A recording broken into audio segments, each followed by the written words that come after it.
पाही, छोड़ न सकहीं लोभ यस लाही, फिर तार धार तीन हुई जाही।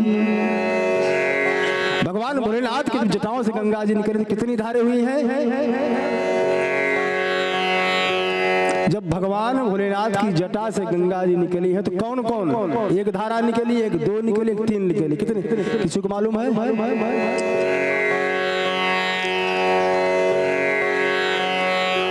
भगवान भोलेनाथ की जटाओं से तीन धाराएं निकली हैं।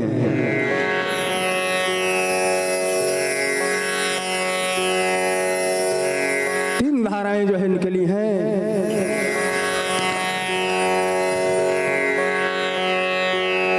राजा जी कहते हैं भगीरथ जी की, हे मैया वो कौन कौन से तीन धारा सुनेगा? कि फिर भई तीन धार तीन हुई जाई, मंदाकिनी एक स्वर्ग बहाई। एक धारा कौन हुई है? मंदाकिनी, जो स्वर्ग लोक को गई है। और दूसर भोगवती पाताल ही जाई, दूसरी भोगवती हुई है जो पाताल को गई है। शेष एक धरणी पर आई, शेष कौन? गंगा मैया ही जो है धरती पर आई हैं। गंगा जी को भगीरथ जी ने बहुत प्रलोभन दिया है। प्रलोभन का मतलब लालच दिया, बहुत लालच दिया। तब गंगा जी आने के लिए तैयार हुई हैं। तो तीन धाराएं जो हुई हैं, मंदाकिनी प्रथम, दूसरा भोगवती, तीसरा जो है गंगा हुई है, जो भगीरथ के नाम से भागीरथी जानी जाती हैं। भगीरथ जी ने इनको लाया है, इसलिए इनका नाम भागीरथी गंगा कहा जाता है। तब भगीरथ जी को आज्ञा होता है, आज्ञा देती हैं कि भागीरथी आज्ञा मिली, तुम चलो त्रिवरथ बैठ, जिस मार्ग से चलूं तुम, मैं चलूं उसी पे बैठ। गंगा मैया भगीरथ जी से कहती हैं कि रथ पर बैठ करके जितना तेज से तुम्हारा रथ चल सकता है उतना रेत चलो, तुम्हारे पीछे मैं चल रहा हूँ। गंगा मैया पीछे पीछे चल दी हैं। आगे रथ ही चले महाराजा, पाछे धारा गंग बिराजा, पर्वत तोड़त फोड़त पत्थर। गंगा मैया पर्वतों को तोड़ते हुए फोड़ते हुए चली जा रही हैं। पर्वत तोड़त फोड़त पत्थर, गड़गड़ाहट बोलत हर हर, दौड़त भागत ते ही पशु घबराही। गंगा मैया का इतना वेग है कि पर्वत टूट जा रहे हैं, पशु पक्षी जो है भागना शुरू कर दिए हैं। दौड़त भागत ते ही पशु घबराही, पहुंची हरिद्वार मधमाही। गंगा मैया कहाँ गई है? हरिद्वार पहुंच गई हैं। सकल ऋषि मुनि हर्षित भयो, हरिद्वार में जितने आदि ऋषि मुनि हैं सब खुशी का ठिकाना नहीं रहा है, सब खुश हो गए हैं। अब गंगा मैया को प्रणाम करके करियासन स्नान आचमन लयो, सभी लोग स्नान करके आचमन कर रहे हैं और भगीरथ जी सबको प्रणाम करते हैं। सारे देवता ऋषि आशीर्वाद दे रहे हैं। अब गंगा मैया वहां से पुनः आगे बढ़ रही है। अब कहाँ पहुंच रही है कि आश्रम जन महर्षि आवा, रथ महाराज समीप से धाया, ध्यान न गंग रहा मन माही, निकलहि मृगा चार्य बहाही। कहाँ आ गया है रथ? जन्नवाश्रम में पहुंच गया है रथ। और भगीरथ जी का ध्यान इतने खुशी में थे आज, तो उनको यह ध्यान नहीं रहा कि जाह्नवी जी महाराज का यहीं पे आश्रम है। रथ आगे निकल गया, पीछे से गंगा मैया आ रही है और महर्षि जन्य के आश्रम को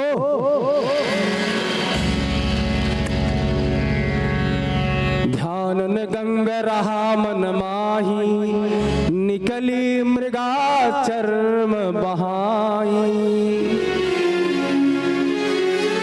महर्षि जी के मृग चर्म आदि जो आश्रम था सब कुछ बहा ले गई। अब महर्षि जी क्या कर रहे हैं कि कुपित महर्षि है गजबही, अजली भर पी ये गयो सबही।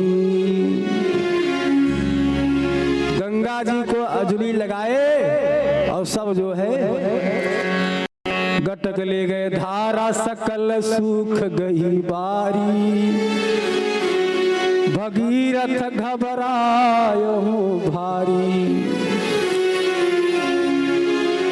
अजली लगाए और गंगा जी को सब गटक गए, सारी धारा समाप्त।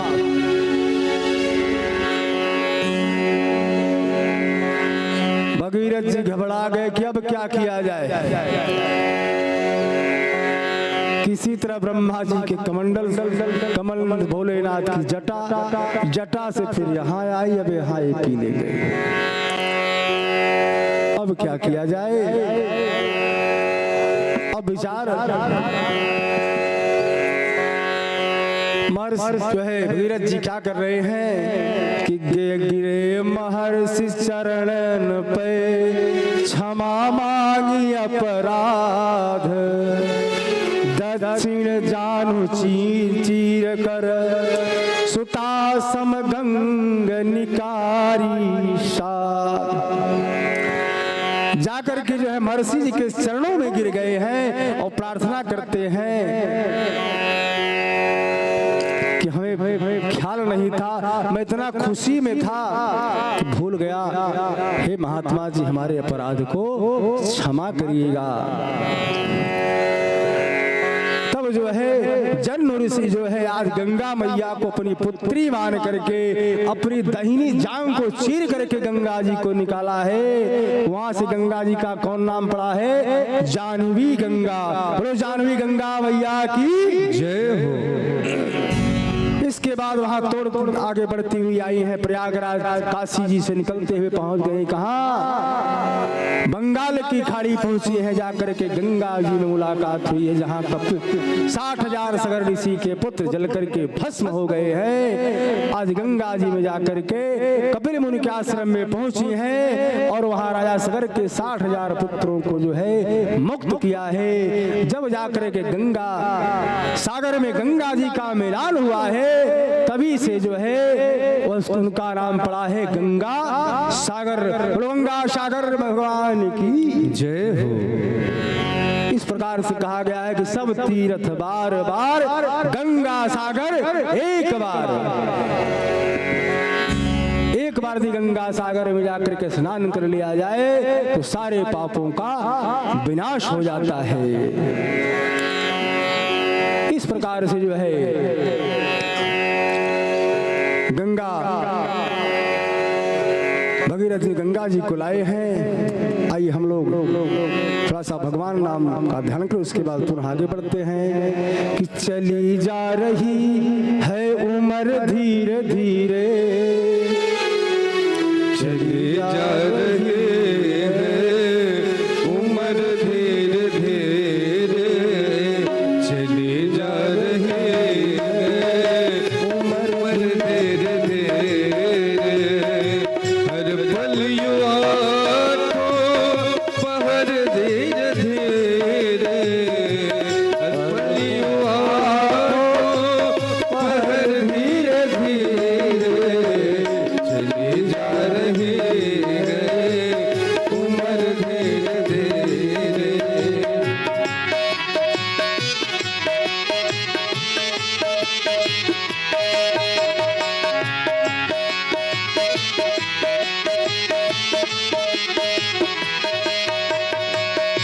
बचपन भी जाए जवानी भी जाए, बचपन भी जाए जवानी भी जाए, बुढ़ापे का होगा असर धीरे धीरे, बुढ़ापे का होगा असर धीरे धीरे, चली जा रही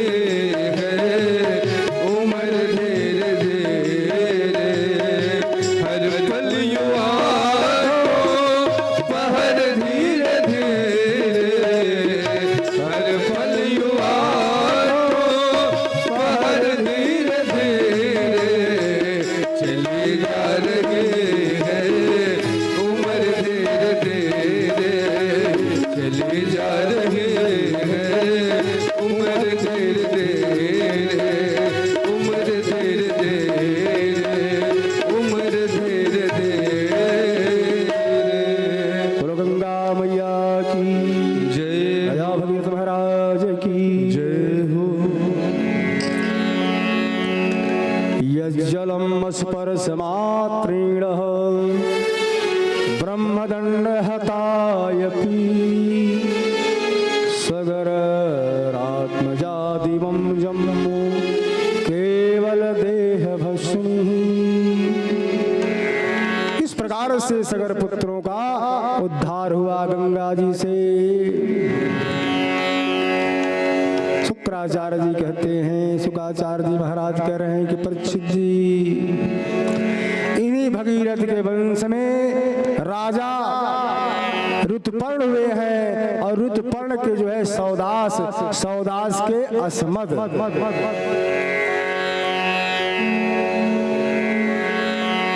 सौदास के अस्मद, और अस्मद के नारी कवच, नारी कवच के खड़वांग, खंडव जो है खड़वांग के दिलीप, और दिलीप के रघु, जिन रघु के नाम से रघुवंश चला है। आज भगवान श्री कृष्ण का जन्मोत्सव, जन्म होने वाला है, लेकिन इस भागवत में पहले सूर्यवंश की कथा आई है, और सूर्यवंश के बाद तब चंद्रवंश की कथा आती है।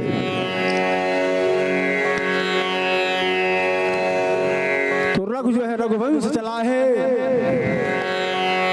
रघु के नाम से रघुवंश चला, और रघु महाराज के आज के बेटा दशरथ, और दशरथ के बेटा दशरथ के जो है पुत्र श्री राम, लक्ष्मण, भरत, शत्रुघ्न लाल जी हैं। सुखदेव जी महाराज ने एक ही श्लोक में पूरी राम कथा को सुना दी है। गुणवर्थे त्वक्तराजयः वैचररुद्रं पदभ्याप्याणाम् पाणियस्पर्शा क्षमप्याम् वृजितं पथरुजो हरिद्रानुजाभ्यम। आइए हम लोग भी जो है संत का ही अनुकरण करते हुए श्री राम का चिंतन करते हैं, अपने हृदय में, हृदय स्थल में जो है प्रतीकात्मक स्वरूप का स्मरण करें। श्री रामचंद्र का जो है अवतार हुआ है चक्रव्यूह में, चक्रव्यूह में अवतार हुआ है। चक्रव्यूह का मतलब श्री राम, लक्ष्मण, भरत, शत्रुघ्न और उनकी शक्तियों का क्या नाम है? चारों भाई चक्रव्यूह में आए, उनकी शक्तियां जो है वह भी चक्रव्यूह में आई हैं। मिथिला नगरी में एक ही साथ, एक ही परिवार में पैदा हुआ। अपने हृदय भवन और अवध मिथिला पर आकर शक्तियों के साथ चारों शक्तिमानों को अपने हृदय में विराजमान करें। आइए स्वच्छ महाभाव की चर्चा करके राम कथा तो बहुत ही लंबी है, लेकिन इस भागवत में सूक्ष्म रूप में केवल हम जाने थोड़ा सा, उसके बाद पुनः, क्योंकि धीरे धीरे में चंद्रवंश की तरफ बढ़ना है। गोस्वामी जी तुलसीदास जी महाराज कहे हैं कि जाके सुमिरन तेरी पुनासा शत्रुघ्न वेद प्रकाशा। श्री राम जय राम जय जय राम, श्री राम जय राम जय जय राम।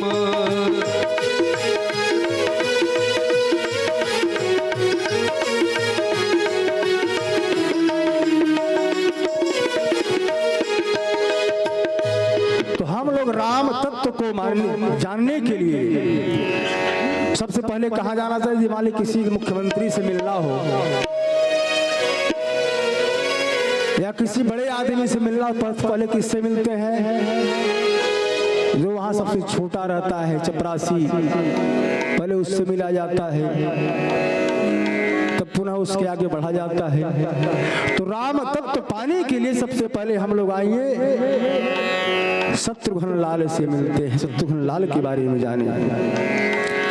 शत्रुघ्न का क्या मतलब है?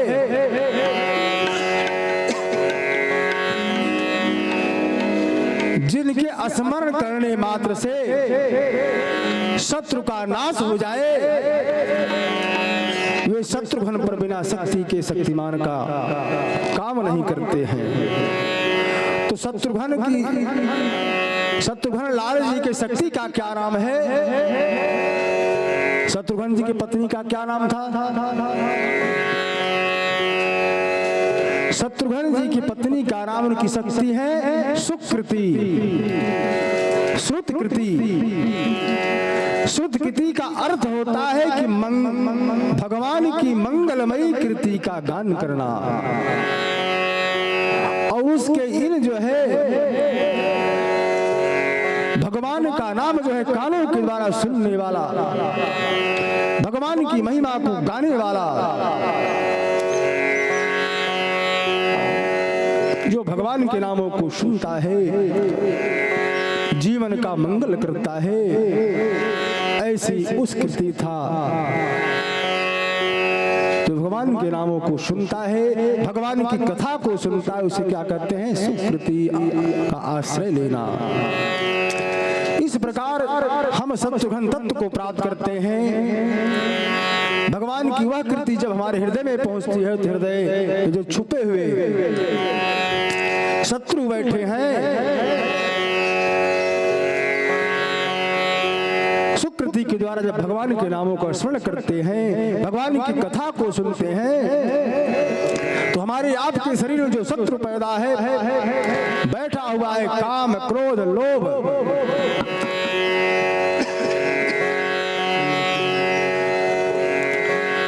मद, मात्सर, इन सब का विनाश हो जाता है। गोस्वामी जी कहे हैं कि प्रथम भगति संतन कर संगा, दूसर गति मम तथा प्रसंगा। दूसर गति मम तथा प्रसंगा, दूसर गति मम तथा प्रसंगा।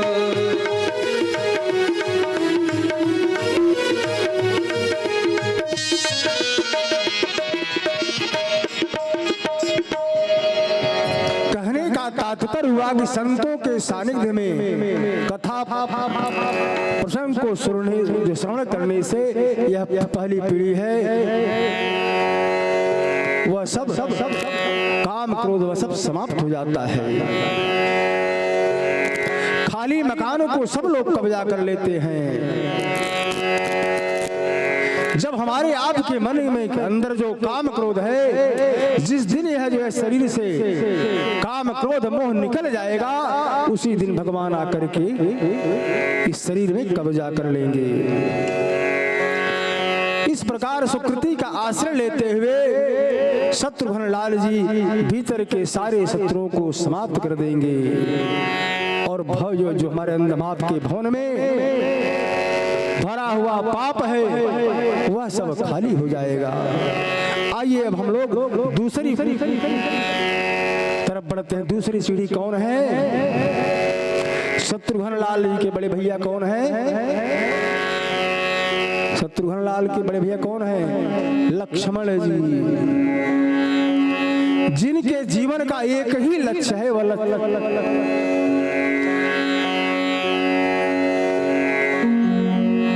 जिसके जीवन का एक ही लक्ष्य है वह है लक्ष्मण। और लक्ष्मण का क्या लक्ष्य है? उन्हें क्या था कि राम जी के अतिरिक्त कोई किसी से कोई मतलब नहीं रहता था।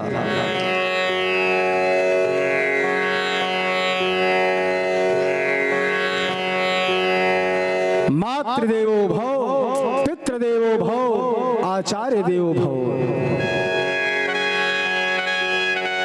यही शिक्षा राम जी ने लक्ष्मण जी को दी। भैया लक्ष्मण भरत शत्रुघ्न मामा जी के यहाँ गए हैं। जब भगवान को वन हुआ,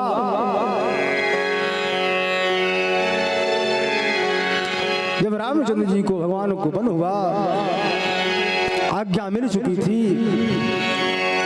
भगवान लक्ष्मण से कहते हैं, हे लक्ष्मण, भरत और शत्रुघ्न दोनों मामा जी के यहाँ गए हैं और हमें पिता जी के द्वारा वन जाने का आज्ञा मिला है।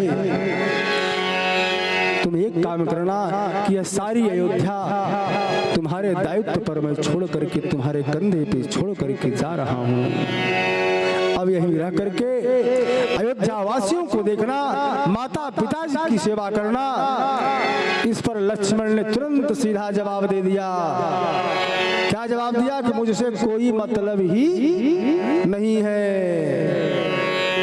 लक्ष्मण जी क्या कर रहे हैं कि गुरु पितु मात न जानहु को काओ, करहु स्वभाव नाथ पति जाओ। श्री राम जय राम, जय जय राम। श्री राम जय राम, जय जय राम। श्री राम जय राम, जय जय राम। श्री राम जय राम, जय जय राम। अब विचार करिए आप लोग, लक्ष्मण जी ने सीधा कह दिया कि हमने तो जाना ही नहीं,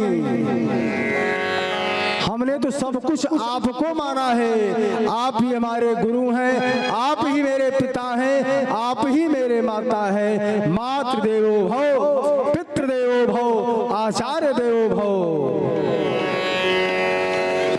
गुरु पितु मातु न जानहु काऊ, हम किसी को नहीं जानते हैं। राम जी बोले, ये तुम क्या बोल रहे हो? अरे भाई, जब माता पिता गुरु को नहीं जानते हो तो फिर संसार में किसे मानते हो? लक्ष्मण जी बोले कि संसार के जितने नाते हैं वह सारे नाते हमने आप में देखा है। सारे नाते हमने ठाकुर जी में देखा है। गोस्वामी जी महाराज कहे हैं कि मोरे सबही एक तुम स्वामी, दीन बंधुर अंतरयामी।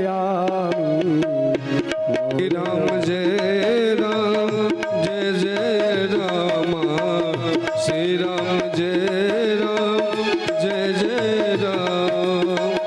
श्री राम जय राम, जय जय राम।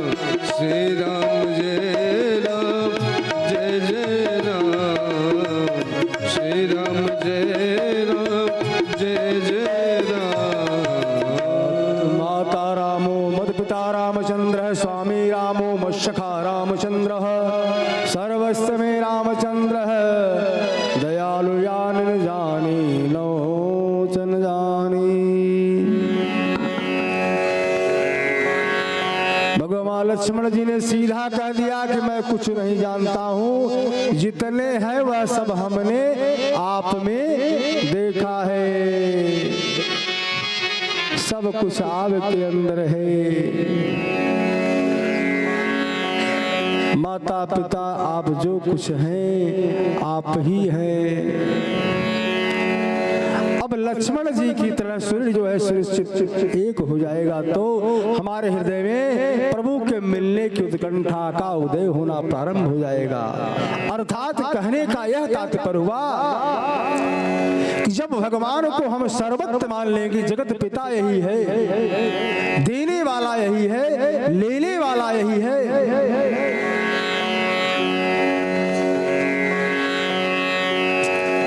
यह तो संबंध है। आज लक्ष्मण जी सब कुछ भगवान से बता दिया कि जो कुछ है आप ही हैं। उत्कंठा का हृदय होना प्रारंभ हो जाएगा। और लक्ष्मण जी की पत्नी का क्या नाम है? उर्मिला। उर्मिला प्रकट हो गई। में प्रभु से मिलने का उत्कंठा होना चाहिए। उर्मिला का मतलब प्रभु से मिलने की उत्कंठा हो। जब उत्कंठा उदय होती है तो उसी का नाम उर्मिला शक्ति जागृत होती है। प्रभु कहाँ मिलेंगे, कैसे मिलेंगे, कब मिलेंगे, इसकी निरंतर उत्कंठा बढ़ती चली जाती है। समझ लो हमारी यही उत्कंठा है। उर्मिला का जोड़ा प्रकट हुआ लक्ष्मण जी के साथ। जब हमारे आपके हृदय मन में लक्ष्मण और उर्मिला का जोड़ा प्रकट हो जाएगा तब हमने दो सीढ़ियों को समझ लीजिए पार कर लिया है। अब आ गया तीसरे भाई का नंबर। तीसरे भाई कौन है? भरतलाल। भरत का अर्थ क्या होता है? भरत का अर्थ होता है कि भर देने वाला। भरत का अर्थ है कि भर देने वाला। भरत जी साक्षात रामचंद्र जी के प्रेम विग्रह हैं। इसके भीतर श्री रामचंद्र जी का प्रेम इतना लबालब भरा है जो इनका स्मरण करता है उसके हृदय को भी राम प्रेम से पूर्ण भर देता है। विषय रस से जो जीव भरा है उसे निकाल करके बाहर करते हैं, उसके भीतर राम रस भर दे, यही भरने का काम भरत जी करते हैं। गोस्वामी जी संकेत दिए हैं रामचरितमानस में कि भरत चरित करी नेम तुलसी जो सादर सुनहि, सिया राम पद प्रेम अवसई होई भव रस बिरती। अब हमारे हृदय में राम जी के प्रेम से परिपूर्ण हो गया तब भरत शक्ति का, भरत की शक्ति कौन? भरत की पत्नी का क्या नाम है?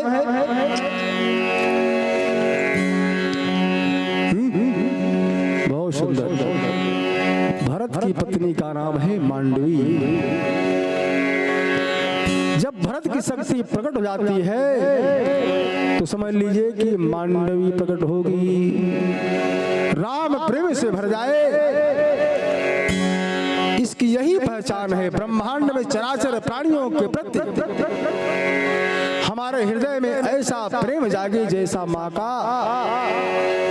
पुत्र, चाहे जैसा हो, लायक हो कुलायक हो, लेकिन माँ का प्रेम पुत्र के साथ वही रहता है, उसमें कोई परिवर्तन नहीं होता है। तब समझ लो कि मांडवी संस्कृति जो है मांडवी शक्ति जागृत हो गई है। अब यह हो गए 3 सोपान। जब पार करोगे तब आएंगे कौन? चौथे नंबर पे आ रहे हैं राम लला। जब यह 3 सोपान हम पार करते हैं तब हमारे आपके मन के अंदर राम लला विराजमान होते हैं, प्रकट होते हैं। रम कृणा राम धातुरे श्री राम शब्दम। धातुओं से क्या बनता है? राम शब्द बनता है।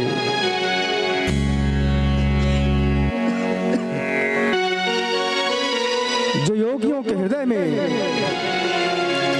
प्रकट करता है वह राम बनता है। श्री राम जो है हृदय भवन में अवधपुरी में बना करके प्रकट हो जाए। राम जी कौन है, राम जी का स्वरूप कैसा है। जो आनंद सिंधु सुख राशि सी करते त्रिलोक सुफासी, सुख धाम रमाय सनासा, अखिल लोक दायक विश्रामा। हमारी बात आप लोगों को समझ में आ रही है कि नहीं? कितने लोगों को समझ में आ रहे हैं? हाथ उठाइए। नहीं पता लाग हम समझौते ही रहे सब भूल। एक बार हुआ क्या, एक जो है गांव में गुरुजी आए।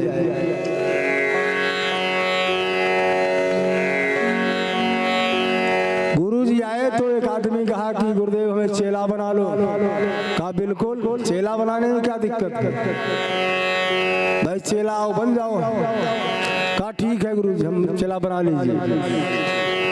अब वह गुरुजी का चेला बन गया। तो कहा गुरुजी चेला तो बना लिए, तो गुरु का मतलब है कुछ सुनाओ। कहा क्या सुनोगे? कहा कुछ सुनाओ। कहा ठीक है रामचरितमानस रामायण सुना दो। कहा रामायण सुना दो। उसने कहा रामायण रामायण तो ने बहुत सुना है, जहां जाओ वहीं रामायण हो रहा है। कहा फिर? कहा श्रीमद् भागवत कथा। कहा श्रीमद् भागवत बहुत होता है, जो गया जाता है आने के बाद भागवत ही करवाता है, वो भी बहुत काटता। आगे क्या? महाभारत। कहा ये कुछ लग रहा है ठीक है, यही सुना। अब महाभारत की कथा सुनाना शुरू कर दिए। अब वह बेचारे सुनाते जा रहे हैं। अब वह बीच में सामने बैठ करके, हाँ गुरुजी वाह, बहुत सुंदर, बहुत बढ़िया। अब गुरुजी समझ गए कि बहुत समझदार चेला है, ये हमारी बात को समझ रहा है। अब गुरुजी सोच रहे थे एक घंटा सुनाऊंगा, लेकिन यदि सुनने वाले जब प्रेमी मिल जाते हैं, सुनाने वाला सोचता है चलो थोड़ा और सुना दो। अब गुरुदेव 1 घंटा के बजाय 2 घंटा सुना दिए। 2 घंटा कथा सुना।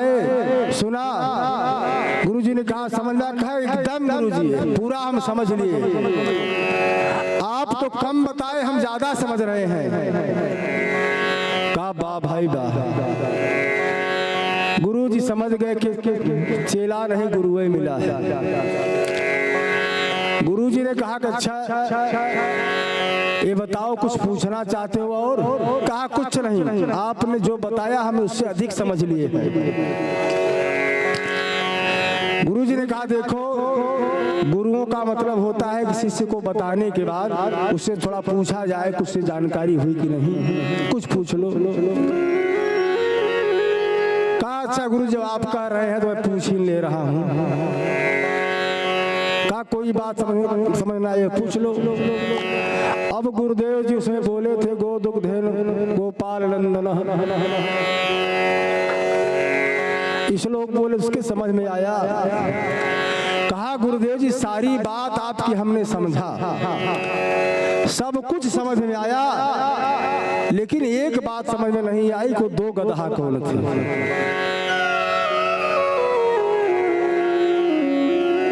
अब गुरुदेव तो श्लोक बोले थे गो दुग्धेन गोपाल नंदन सब भगवान, हम सब गाय हैं, दूहने वाले भगवान हैं, वही देने वाला है, वही लेने वाला है।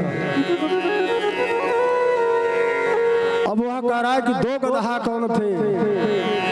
गुरुजी ने कहा कि धन्य हो, 2 घंटा इसको कथा सुनाया, अभी इसको समझ में नहीं आया। उसने फिर पूछा गुरुदेव बताइए, अभी तो कह रहे थे कि पूछो, जब पूछ रहा बता ही नहीं रहे कौन है। सुखदेव ने कहा 2 गदहा, एक तुम और एक मैं, यही 2 गदहा है। तो ऐसा ना हो कि हम कुछ कहें आप लोग कुछ समझें,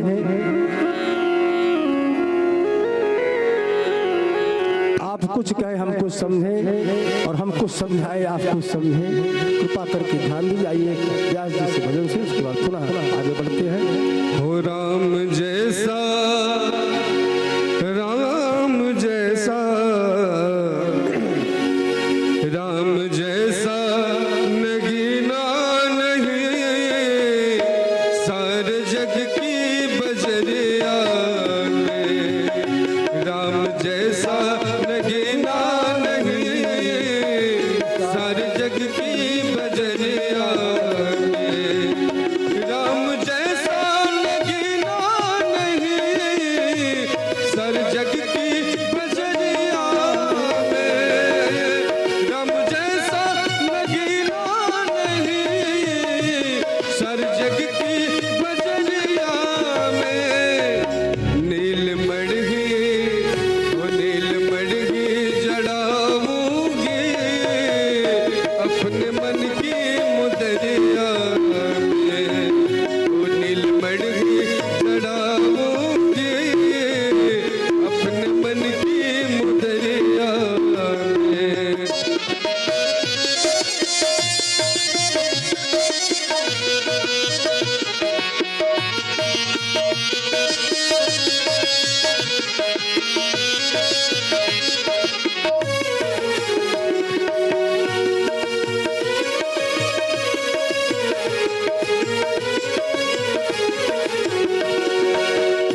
राम का नाम प्यारा लगे रसना पे बिठाऊं मैं। राम का नाम प्यारा लगे रसना पे बिठाऊंगी मैं। मृदु मूरत मृदु मूरत बसाऊंगी नैनों की पुतरिया में। मृदु मूरत बसाऊंगी नैनों की पुतरिया। राम जैसा नगीना नहीं सारे जग की बजरिया में। हो सारे जग की बजरिया में। बोले राघवेंद्र सरकार की जय हो, वृंदावन बिहारी लाल की जय हो। जो आनंद सिंह सुखरा की सुख राशि सी करते त्रिलोक सुपासी। जो सुख धाम राम यस नामा अखिल लोक लोकदायक विश्रामा। इस प्रकार से राम जी तो साक्षात आनंद के सागर हैं। जब हमारे आपके हृदय में राम राज स्थापित होगा तो भीतर हमारे आनंद का ही साम्राज्य होगा। सारी अमंगल दूर हो जाएंगे और हमारा हृदय भवन मंगल का भवन बन जाएगा। जब तक शरीर है तब तक प्रारब्ध के अनुसार दैहिक दैविक भौतिक ताप जीवों को प्रवाहित करता रहता है। परंतु यदि भीतर राम जी का आनंद विराजमान है तो जो दैहिक दैविक भौतिक ताप है संताप है सब दूर हो जाते हैं। हमारे राम जी आनंद सिंधु बन करके रमण जब करने लगते हैं तो प्राणियों के द्वारा यह जो दैहिक दैविक भौतिक है यह सब जो है शांत हो जाते हैं। शाश्वत शांति और शाश्वत जो है शाश्वत सुख को प्राप्त करता है। आज भी समर्थ हो सकता है। अब श्री सुखदेव जी महाराज कहते हैं कि राजन यह सूर्यवंश की कथा हुई। सूर्यवंश जो है सूर्यवंश में भगवान राघवेंद्र सरकार रामचंद्र जी आए हैं चारों भाइयों के साथ और चंद्रवंश में भगवान कृष्ण आए हैं। अथा श्रुता राजन वंश सोम रोमस्य पामनः।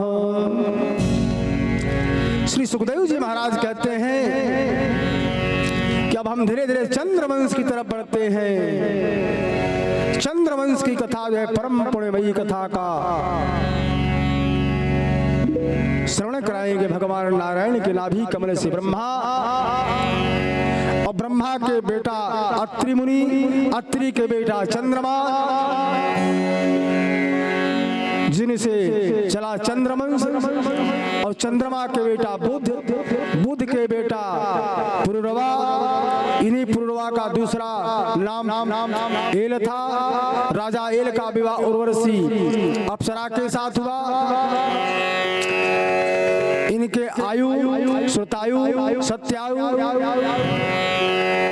रय, जय, विजय आदि 6 बेटा हुए। इन्हीं के प्रतापी वंश में आगे चलकर महाराजा नूह का जन्म हुआ, और नूह के यति, याति, सयाति, अयाति, व्यति, कृति आदि 6 बेटा, 6 बेटा हुए। उनमें सबसे बड़ा बेटा यति सन्यासी हो गया। दूसरे बेटे का विवाह हुआ। पहला विवाह शुक्राचार्य जी की बेटी देवयानी, और दूसरा विवाह वृकपर्वा पुत्री शर्मिष्ठा, सयाति, यदु, ध्रुवस, नुहुक, अनुपुर आदि 5 संतानें हुई। यह चंद्रवंश का वर्णन है। 5 संतानें। सबसे छोटे बेटे का नाम पुरु, और पुरु जो पिता का अरण्य भक्ता शुक्राचार्य जी के श्राप से जब ययाति बूढ़े हो गए, तब वृद्धावस्था पुरु ने अपने ऊपर धारण किया, अपनी युवावस्था पिताजी को प्रदान किया। इसलिए ययाति ने पुरु को चक्रवर्ती सम्राट घोषित किया, और वे बड़े पुत्र स्थापित किए गए। दूसरे वंश में चक्रवर्ती नहीं हुआ। सुखदेव जी कहते हैं परीक्षित जी, पुरुवंश में ही राजा दुष्यंत का जन्म हुआ।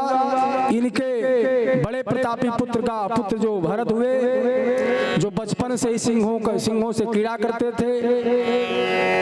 इसी प्रताप वंश के राजा रंतिदेव हुए, और भरत के नाम से ही ये जो भारत देश पड़ा है, इन्हीं भरत के नाम से पड़ा हुआ है। राजा रंतिदेव हुए, जिन्होंने सूखा पड़ जाने पर प्रजा में अपना सर्वस्व खजाना लुटा दिया। 49 दिन तक स्वयं भूखे बैठे रहे। ऐसे प्रतापी पुरुवंश में परीक्षित तुम्हारा भी जन्म हुआ, और तुम पुरुवंशी हो। और पुरु महाराज के जो सबसे बड़े भाई थे वह यदु, और उनसे चला यदुवंश।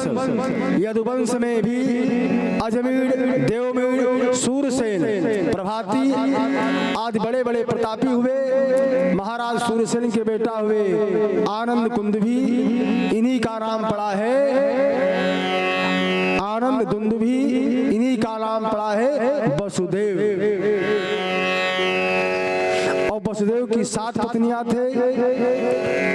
वसुदेव जी की 7 पत्नियां थी। उनकी सप्तम पत्नी सप्तम पत्नी का नाम देवकी था, और देवकी के गर्भ से 8वें संतान हुए हैं भगवान। ये कथा आगे आएगी। आज भगवान का जन्मोत्सव है। तो कितने लोग आज इन लोगों को बधाई भी देना है? कितने लोग देंगे?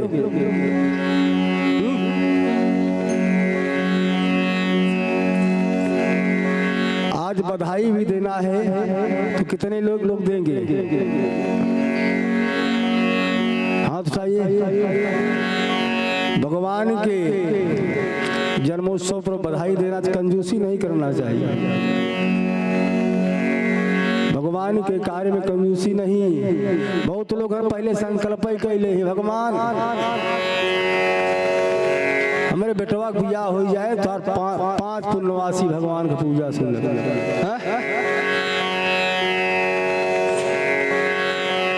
मानत है ना? हमारे बेटवा कड़वा नौकरी लग जाए 5 किलो लड्डू हनुमान जी तुम्हें चढ़ाओ।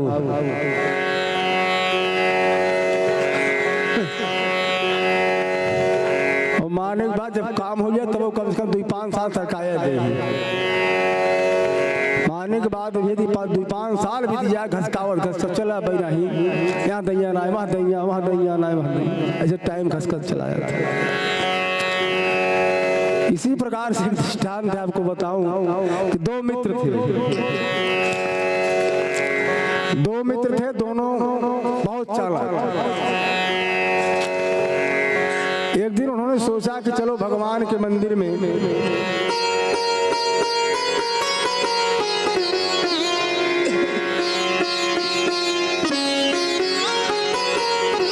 भगवान के मंदिर में जो है भगवान से कुछ मांगा जाए। ध्यान से सुनिएगा, इधर उधर तुम बात कर रहे हो। चलो भगवान से कुछ मांगा जाए। दोनों पहुंच गए भगवान के मंदिर में और जाकर के भगवान से कहा, मंदिर भगवान से प्रार्थना किया कि हे भगवान, यदि हमारा 50,000 का फायदा हो जाएगा तो 5 रुपए आपके मंदिर में चढ़ाऊंगा। मंदिर में जाकर के प्रार्थना किया, संजोग की बात दूसरे दिन इसे 50,000 रुपए का फायदा हो गया।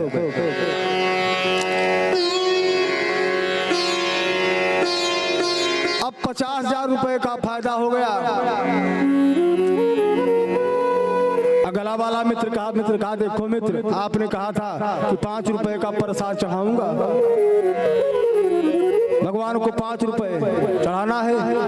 कहा चलो कल, कहा नहीं माने हो तो आज ही चढ़ा दो। भाई मानता जब माने हो तो चढ़ाओ। कहा ठीक है चलो। अब दोनों ने 5 रुपए का सिक्का लिया, 1-1 रुपए का 5 सिक्का।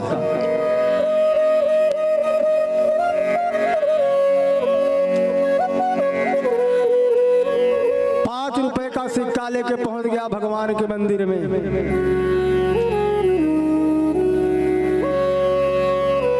भगवान के मंदिर में पहुंचा और मंदिर में पहुंचने के बाद पाला खींच दिया, लाइन खींचा अपने बीच और भगवान के बीच। कहा भगवान हम सिक्का फेंकेंगे, जो सिक्का उस पार जाए वह पार और जो इस पार रहे वह मेरा। 5 रुपए में भी लाइन।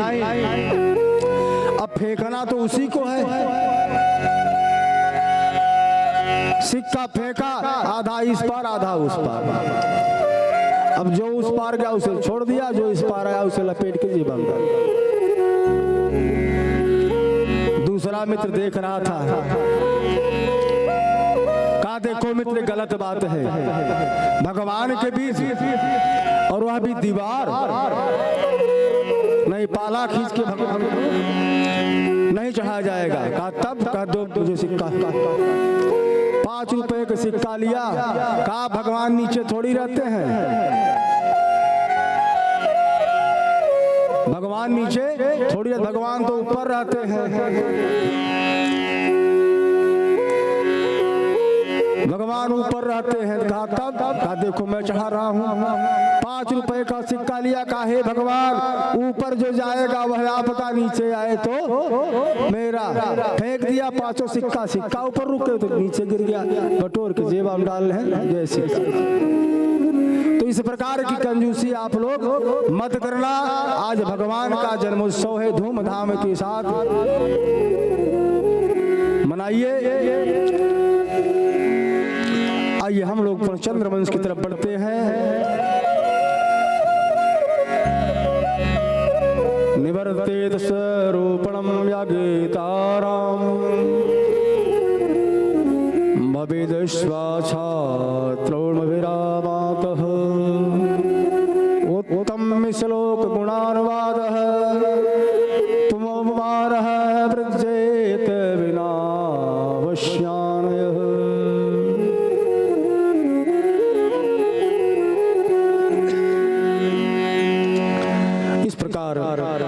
श्री सुखदेव जी महाराज कहते हैं, परीक्षित जी भगवान केवल भवरोगी मीठी दवा मात्र हैं, इसलिए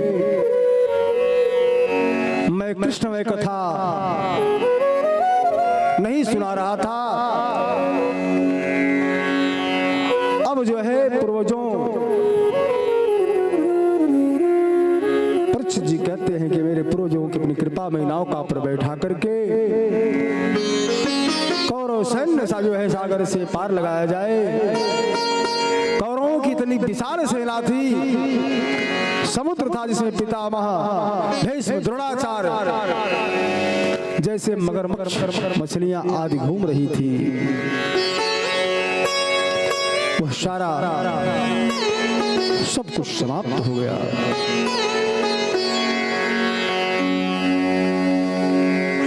सुखदेव जी महाराज कहते हैं, प्रथम स्कंद में जब चर्चा कर रहे थे श्री सूत जी महाराज परीक्षित के जन्म की, तो उन्होंने कहा कि गदा लेकर के भगवान आए। परीक्षित जी कह रहे थे कि भगवान का सुदर्शन चक्र जब लेकर के जब परीक्षित जी गर्भ में थे, जब अश्वत्थामा ने वज्र को छोड़ा था,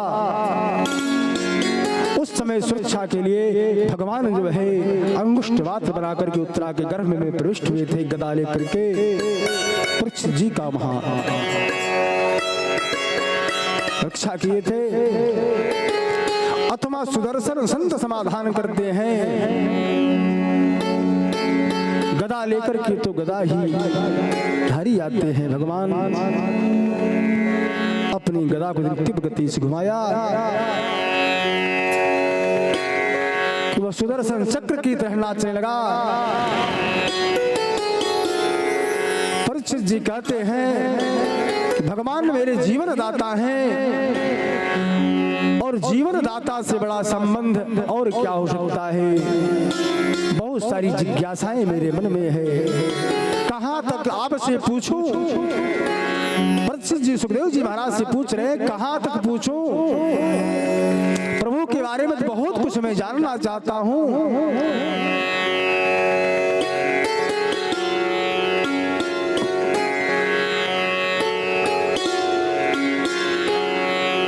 बहुत कुछ जानना चाहता हूं। मां शब्द कितना ममत्व होता है, जिस नाम में दो माँ हो ऐसे माँ मामा को